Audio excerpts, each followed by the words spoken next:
Welcome back to the channel. Vessel here, and today I am passionate about preserving some history. Let me just take my jacket off. It is quite hot. Sorry, I just had to take off my jacket. It's quite hot. Now I'm sweating as well. So thanks for tuning into the channel. Today we're having a look at the Triumph Bonneville bobber. So I couldn't just glance past the fact of the intro.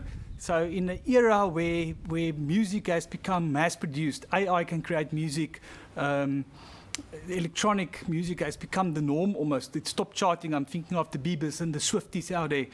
So is there still a place for the analog, for the old school, for the Stevie Ray Vaughns, the B.B. King, the era gone by, or is this just now a relic from the past? So let's have a look at a Bonneville bobber. It is a 1200cc. It's a parallel twin. It's got 100 newtons, about 80 horsepower. It's got a 270-degree firing order, which kind of creates it almost like a giving a very distinctive sound, which kind of comes back to the whole music.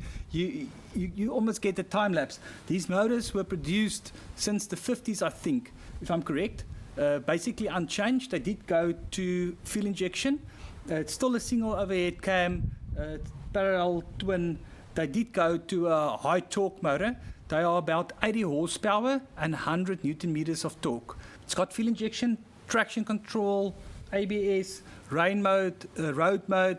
It's got all the modern electronics on a distinctively looking, I would say quite aesthetically pleasing bike. It's even got they call it forks, which just and fake carburetor cover, and yeah, I think it's quite cool. They also moved away from the air-cooled to a liquid-cooled, but they still kept the fins just for the heritage, for the look. The same with the spoke rims. No real need for it, no reason for it, but doesn't it look awesome?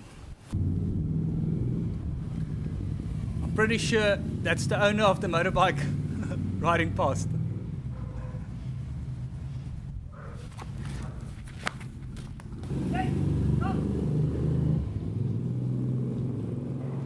So just some history. Let me move out of the way here. In the 1930s, the concept of the bobber were conceived. It's almost synonymous with the hot rods of the era. It were road-going motorcycles that were modified for racing purposes mostly, from what I gather. If you ask Harley Davidson, they'll say that they were the leaders, the pioneers in this. But digging a bit deeper, the legend might reveal that although there is some American history, there was a class, the AMA, the American Motorcycle Association, had a racing class, and people back then started stripping the motorbikes. They would remove the front mudguard and cut the tail, which then became known as the bobtail look. And that was where the bobbers started to evolve from, almost like the hot rods of the era, as I now sort of alluded to. So as with most things, people want to mimic that. So the road versions, the people started modifying their bikes into the style of their racing heroes or legends. And that's where the bobber then originated from. As I mentioned, the AMA had certain regulations that it needed to be a catalog motorcycle to compete. In other words, it needed to be a production motorcycle by one of the manufacturers, and that's why there were so many road versions that were then mimicked after the road version. Almost, if you think of British Superbike racing or Superbike itself, where you would want to mimic your legend, have the Rossi spray job or the Castrol spray job. I think it's quite nice that there's a little bit of history actually from racing in the bobber, which if you look at it, you would not think so. I always assumed that a bobber and a chopper were the same motorcycle, but I've come to realize that a chopper were mostly a custom frame or a frame that was chopped and the rake angle changed, so you would have the weird stance. I say weird stance, but a different stance look than a bobber. A bobber were mostly just aesthetic changes to make it lighter and less bulky look. I'm just waiting for the plane to pass. So who buys the bobber? The specific motorcycle that's standing here is owned by a friend and somebody that lives in my street. I actually saw the motorbike riding here for quite a few years actually before I started chatting to the guy, after we became friends eventually due to a mutual passion, which is motorcycles, and that also allowed me the opportunity to view and review the motorbike. Thanks, Carl. Otherwise I would probably never have had the opportunity to ride this motorbike, so thanks for that. So who buys it? Well, he did. Why did he buy it? Back then, actually, he was looking for a commuter. He didn't own a car. He wanted to have something reliable. From what I gather, he initially went to the local Kawasaki dealership, which falls under KAMSA, which is Kawasaki Motorcycles South Africa, which by chance were also the official Triumph dealership a few years back. The dealership were named Mike Hopkins. So when he arrived there, he went with the intention to go look at the Kawasaki Versys. After spending the day there, in his words, he found himself at home with the bobber. And I can understand it's definitely a very nice looking motorcycle. I was quite surprised when he mentioned that he commuted it for about 10 years, from what I gather. And as mentioned, no car. It's quite shocking to me. I'm quite surprised.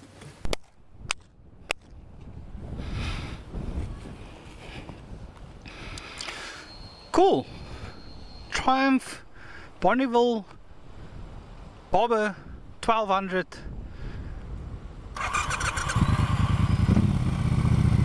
Sure. Just listen to that motor. It's got a very V20 sound. It's a 270-degree single overhead cam, believe it or not.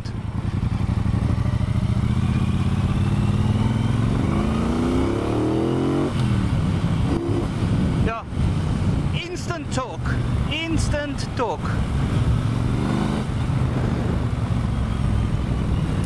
This is an absolute pleasure.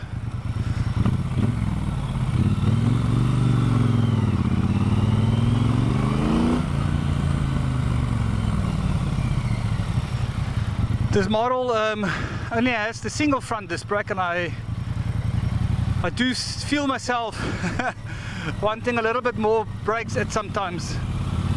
It's a bit soft. I do find myself using the rear brake.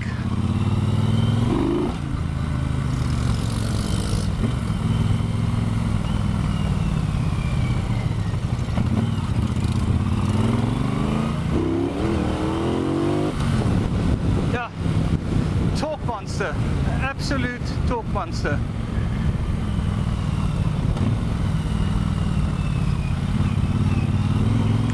Inazuma GN250.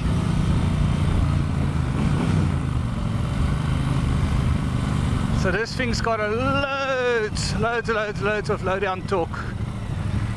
It's I think the peak power comes in between 4,000 and 5,000 RPM. So it comes in almost immediately, but it just stays there. It just pulls and pulls. I must say I'm friendly surprised about the motor. It's quite nice.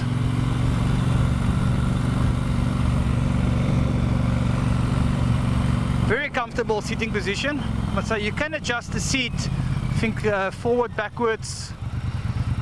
A few different configurations. I've left it as is, as it's not my bike.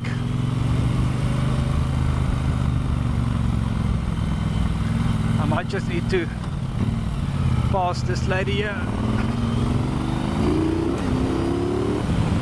Yeah.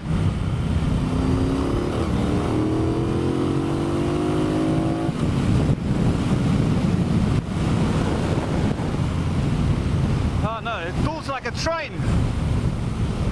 Absolute torque monster.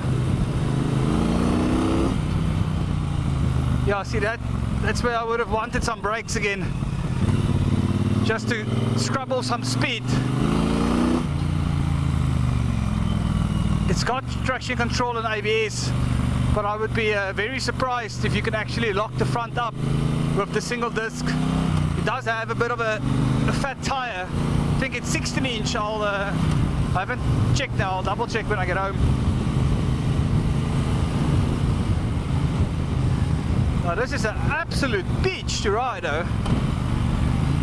Gearbox feels smooth. I think it's got 6 gears. Yeah, 6 gears.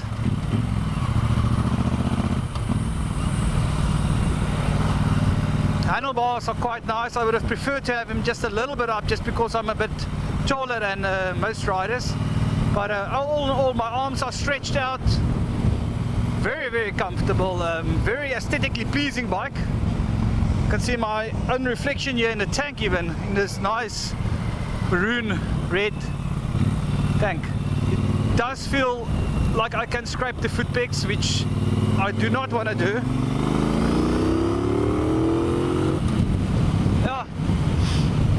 It's torque. It's weird how there's an old saying that there's a difference between horsepower and torque.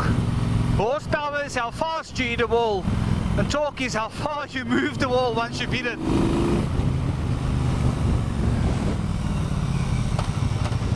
It's the M4. Let's see what an M4 can do.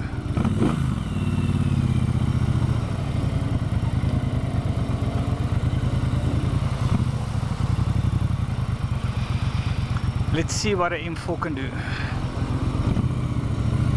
Just have to blur out my clocks for this one.